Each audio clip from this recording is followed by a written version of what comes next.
हम पढ़ने जा रहे हैं that is the phenomena of refraction. Refraction होता क्या है? इससे पहले आप लोगों ने पढ़ा होगा, आप जानते होंगे द फिनोमेना ऑफ रिफ्लेक्शन। ये फिनोमेना जो है ये लाइट रे के साथ हो जाती है। अब जब लाइट रे किसी मीडियम में चल रही है तो ये लाइट जो है ये in the form of straight line जा रही है। बट अब अगर किसी सरफेस पे टकरा के दूसरी तरफ चली गई, दूसरे मीडियम में चली गई, तो ये लाइट रे जो है इसके साथ बेंडिंग हो जाती है। तो वो बेंडिंग क्यों हो जाती है, किस वजह से हो जाती है, वो आगे हम देखेंगे। फिलहाल हम ये कह रहे हैं कि बेंडिंग जो इस लाइट रे की हो जाती है जब एक लाइट रे पास हो जाती है एक मीडियम से दूसरे मीडियम में, but with different optical densities. दोनों मीडियम्स के बीच में डिफरेंस होना चाहिए उनकी ऑप्टिकल डेंसिटीज में, तब जाके ये बेंडिंग हो जाती है। तो ये फिनोमेना जो है ये फिनोमेना ऑफ रिफ्रैक्शन कहलाता है। तो यहां पे पहले हम लिखेंगे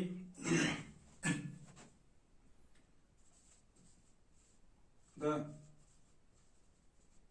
phenomena of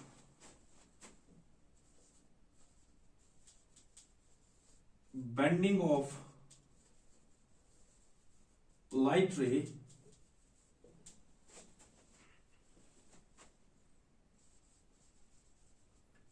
when it passes from one medium to another medium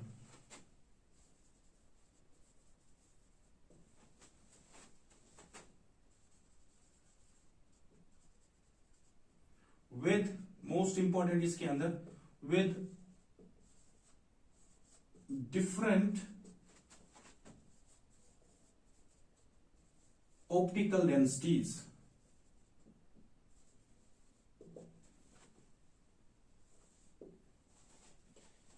refraction वो फिनोमेना है जिसमें लाइट रे की क्या हो जाती है, बेंडिंग हो जाती है।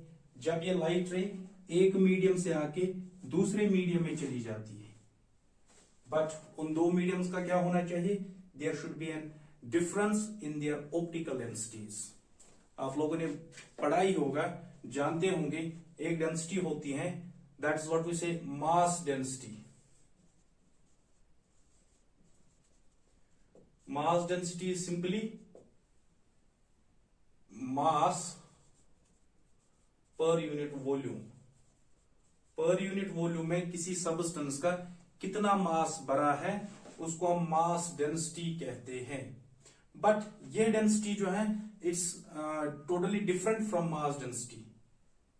भले ही अगर यहां पे कोई सब्सटेंस डेंसिटी के लिहाज से उसमें डेंसिटी ज्यादा होगी, तो जरूरी नहीं है कि ऑप्टिकल डेंसिटी उसकी ज्यादा होगी, वो कम भी हो सकती है। ठीक है, आगे इसकी एग्जांपल भी देखेंगे, बट याद रखेंगे कि मास डेंसिटी और ऑप्टिकल डेंसिटी बिल्कुल डिफरेंट है ये दोनों। तो ये जो है ये हम रो से डिनोट करते हैं, और आगे इसमें देखेंगे ये हम रिफ्रैक्टिव इंडेक्स कहते हैं। आगे एक और टर्म हम पढ़ेंगे रिफ्रैक्टिव इंडेक्स, और that is denoted by mu. तो ये ऑप्टिकल डेंसिटी उससे हम रिप्रेजेंट करते हैं और उससे वैल्यू बताते हैं किसी मीडियम में कितना वो ऑप्टिकली डेंस है। अब जो है यहां पे लेट्स सपोज एक सरफेस है यहां पे। इस सरफेस पे क्या है, ये मीडियम डिफरेंस है। This is medium 1, let's suppose it's air, and this is medium 2, assuming it water. तो दो मीडियम है यहां पे, medium first, medium second. Medium first जो है एयर है, और मीडियम सेकंड जो है दैट्स वाटर। लाइट रे यहां से आएगी, मान के ये लाइट रे है। ये लाइट रे जब इस सरफेस को टकराएगी, इस सरफेस को हम कहते हैं यहां पे इंटरफेस कहेंगे इसको। तो जो ही ये इस इंटरफेस पे टच कर लेगी, यहां पे ये लाइट रे जो है इसकी बेंडिंग हो जाएगी, लाइक दिस। ये बेंड होके जाएगी। अब बेंडिंग क्यों है, जानते ही हैं, जब इस मीडियम में थी ये तो स्ट्रेट आ रही थी, इसको हम कहेंगे incident ray, incident ray. But जो ही इंटरफेस पे टकरा गई है, इसका मीडियम चेंज हो गया, अब ये दूसरे मीडियम में इंटर होगी, तो ये यहां पे जो मीडियम हमारा दूसरा है दैट्स वाटर, तो यहां पे इसकी बेंडिंग हो जाएगी। जब तक ये इस वाटर के अंदर है तब तक ये फिर से स्ट्रेट जाएगी। हाँ, यहां इंटरफेस पे इसने बेंड कर दिया, बट जब तक इस वाटर में रहेगी फिर से स्ट्रेट चलेगी, क्योंकि हम यहां पे जो पढ़ रहे हैं that's light as a particle, या हम यहां पे कहेंगे लाइट रे ऑप्टिक्स हम यहां पे पढ़ रही है। तो ये जो है यहां पे, अब अगर मैं यहां एक नॉर्मल डालता हूं, दिस इज नॉर्मल, यहां इसने एंगल बनाया है angle i, this is angle r, angle of incidence, angle of refraction. अब ये बेंडिंग जो हमें दिख रही है, बेंडिंग किसकी ओर दिख रही है? बेंडिंग दिख रही है towards normal, towards the normal दिख रही है। अब जब टुवर्ड्स द नॉर्मल दिख रही है, यहां पे मीडियम कौन सा था? मीडियम एयर था। यहां पे मीडियम कौन सा है? मीडियम वाटर है। याद रखो, एयर जो है, air is optically rarer than water.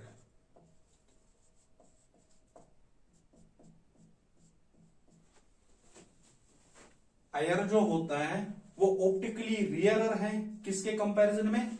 Water के कंपैरिजन में। अब यहां पे हम बेंडिंग जो देख रहे हैं, बेंडिंग हो गई है टुवर्ड्स नॉर्मल। तो जब बेंडिंग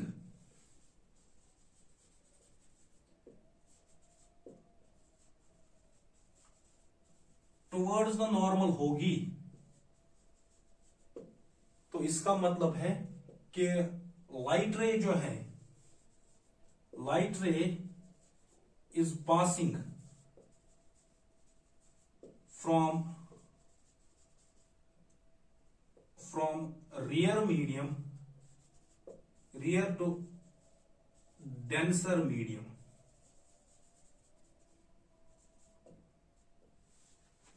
ठीक है। अब यहां पे दूसरी चीज क्या है कि जब लाइट रे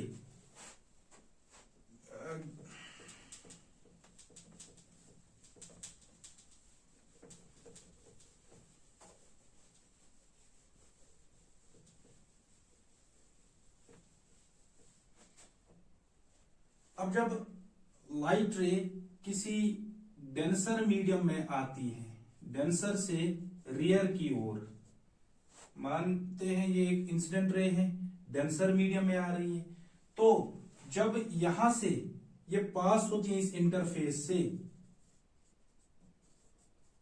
तो ये लाइट रे जो है यहां भी बैंड हो जाती है, तो बैंड हो जाती है लाइक दिस। अब अगर यहां पे नॉर्मल डालते हैं, this is incident ray and this is refracted रे, तो ये बेंडिंग जो है, ये बेंडिंग हमें दिख रही है अवे फ्रॉम नॉर्मल। तो हम कह सकते हैं जो बेंडिंग हो रही है यहां पे, bending of light is away from normal, away from normal. अब जब ये केस आएगा तो इसका मतलब कि लाइट रे जो है, यहां पे लिखते हैं हम, इसका मतलब है कि लाइट रे जो है, लाइट रे पास कहां से हो रही है? passes from denser medium to rarer medium। ये भी एक केस हो सकता है। तो दैट मीन्स कि अगर ऑप्टिकल डेंसिटीज डिफरेंट हो, क्या रिफ्रैक्शन हो सकता है? आंसर इज यस, रिफ्रैक्शन फिर भी होगा। वो कौन सा केस होगा? जब डिफरेंट डेंसिटीज होंगी, ऑप्टिकल डेंसिटीज डिफरेंट होंगी, फिर भी रिफ्रैक्शन नहीं होगा, तो वो केस भी एक बन जाता है। कौन सा वाला केस बन जाता है, आइए देखते हैं।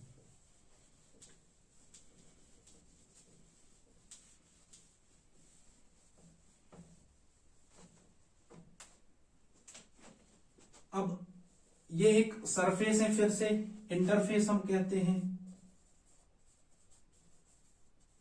अब अगर लाइट रे ऐसे आ गई, ऐसे टकरा गई, तो अगर यहां पे नॉर्मल डालते हैं, नॉर्मल भी यहीं पे आएगा, वो भी यहीं पे आएगा। अब इसकी रिफ्रैक्शन कैसे होगी, ये सीधे जाएगी like this. How much is angle of incidence, यहां पे एंगल ऑफ इंसिडेंस जो है दैट इज 0, क्योंकि angle of incidence is the angle between the incident ray and normal. तो यहां पे वो जो है वो आपस में पैरेलल आ रही है, जहां से इंसिडेंट रे आ रही है वहीं से नॉर्मल भी है, तो आपस में जो है ये पैरेलल है। अब जब पैरेलल होंगी तो एंगल आई कितना होगा, 0 होगा। ऑब्वियसली एंगल आर भी कितना होगा, वो भी 0 होगा। इस केस में हम कहेंगे कि इंसिडेंट रे जो है that is perpendicular to the surface.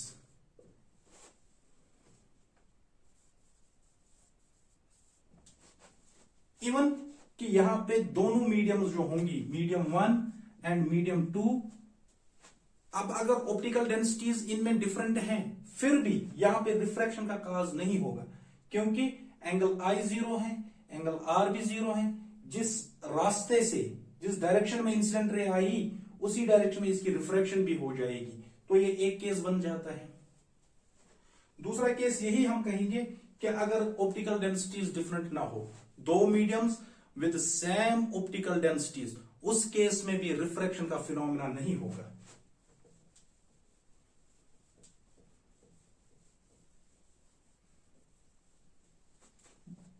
अब अगर optical densities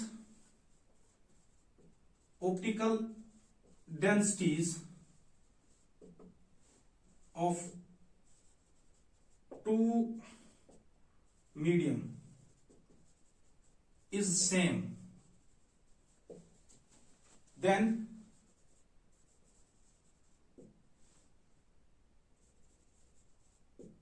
there will be no refraction। उस केस में भी रिफ्रैक्शन नहीं होगा। तो रिफ्रैक्शन दो केसेस में नहीं होगा। एक ये कि अगर दोनों मीडियम जो हैं ऑप्टिकल डेंसिटीज के लिहाज से सेम होंगी, तब रिफ्रैक्शन नहीं होगा। दूसरा केस, अब अगर ऑप्टिकल डेंसिटीज डिफरेंट हैं बट इंसिडेंट रे सरफेस पे, इंटरफेस पे परपेंडिकुलर पड़े, नॉर्मल पड़े, उस केस में भी रिफ्रैक्शन नहीं होगी। तो यहां भी नो रिफ्रैक्शन। तो ये दो ही केस हैं जहां पे रिफ्रैक्शन नहीं हो सकती, वरना डिफरेंट ऑप्टिकल डेंसिटीज होंगी, लाइट रे एक मीडियम से आके दूसरे मीडियम में जाएगी तो बेंडिंग ऑफ लाइट हो जाएगी। वेदर ये लाइट रे रियर मीडियम से आके डेंसर में जा रही है या डेंसर से आके रियर में जा रही है, उसमें भी हमने देखा कि बेंडिंग किस तरफ, away from normal towards normal. तो ये है ये हम कह सकते हैं रिफ्रैक्शन ऐसे होती है। अब बात यह है कि क्या अगर कोई सबस्टेंस मास डेंसिटी के लिहाज से डेंसर है तो क्या वो ऑप्टिकली डेंसर कहलाएगा? आंसर इज जरूरी नहीं है। जैसे फॉर एग्जाम्पल हम कहते हैं, हम यहां पे कह सकते हैं, लेट्स सपोज अगर हम वाटर लेते हैं और एक सब्सटेंस लेते हैं कैरोसिन, एक सब्सटेंस हमने वाटर लिया, एक सब्सटेंस हमने कैरोसिन लिया। अब अगर इन दो को हम मिलाते हैं, एक बोतल में रख के इन दो को मिलाते हैं, तो हम कैरोसिन देखते हैं, कैरोसिन इस पानी में ऊपर रहता है। क्यों रहता है? क्योंकि इसकी मास डेंसिटी कम है as compare to water. Mass density इस कैरोसिन की क्या है? कम है एज कंपेयर टू वाटर। इसीलिए हम कहते हैं कैरोसिन जो है, कैरोसिन लाइटर है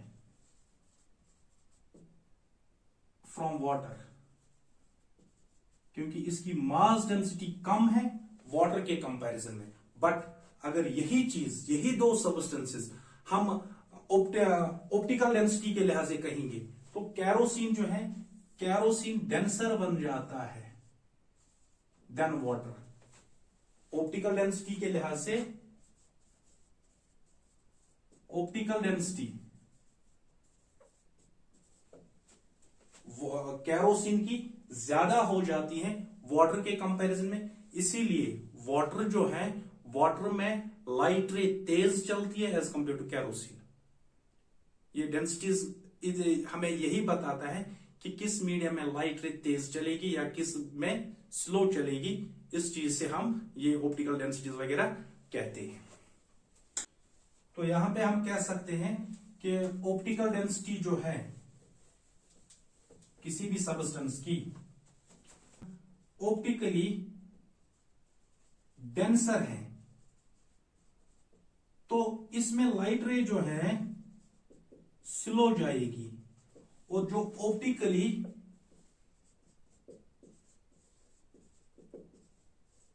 रियरर होगा तो उसमें लाइट रे जो होगी वो फास्ट ट्रेवल करती है।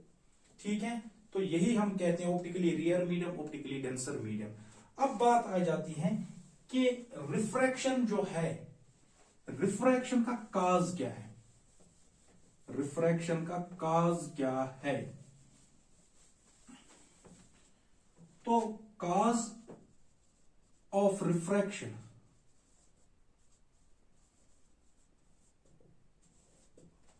cause of refraction is simply the due to speed of light, due to change in speed of light हम कहेंगे, due to change in speed of light। जब लाइट रे एक मीडियम से आके दूसरे मीडियम में एंटर कर जाती है तो इसकी स्पीड जो है चेंज हो जाती है, विच काजेज द रिफ्रैक्शन, जिसकी वजह से जो है फिनोमेना ऑफ रिफ्रैक्शन हो जाता है। हम जानते हैं वैक्यूम में या इवन एयर में हम कह सकते हैं, यहां पे हम दोनों को एक ही मानते हैं, तो स्पीड इन एयर और वैक्यूम इज 3 × 10⁸ मीटर पर सेकेंड। एग्जैक्टली याद रखो, इसकी जो है दैट्स 2.99 एयर की स्पीड जो एग्जैक्ट दैट्स 2.99 मीटर पर सेकेंड, दैट इज 2.99 × 10⁸ मीटर पर। बट चूंकि यहां पे इतना फर्क नहीं है, 0.1 का फर्क रहता है, तो यहां पे उतना हम नहीं मानते हैं। अब अगर गिलास का देखते हैं, गिलास का जो हम कहते हैं स्पीड उसमें दैट्स 2 × 10⁸ मीटर पर सेकेंड। तो कहीं ना कहीं गिलास में स्पीड ऑफ लाइट जो है कम है एज कंपेयर टू एयर, इसीलिए हम कहते हैं गिलास जो है ऑप्टिकली डेंसर है एज कंपेयर टू एयर।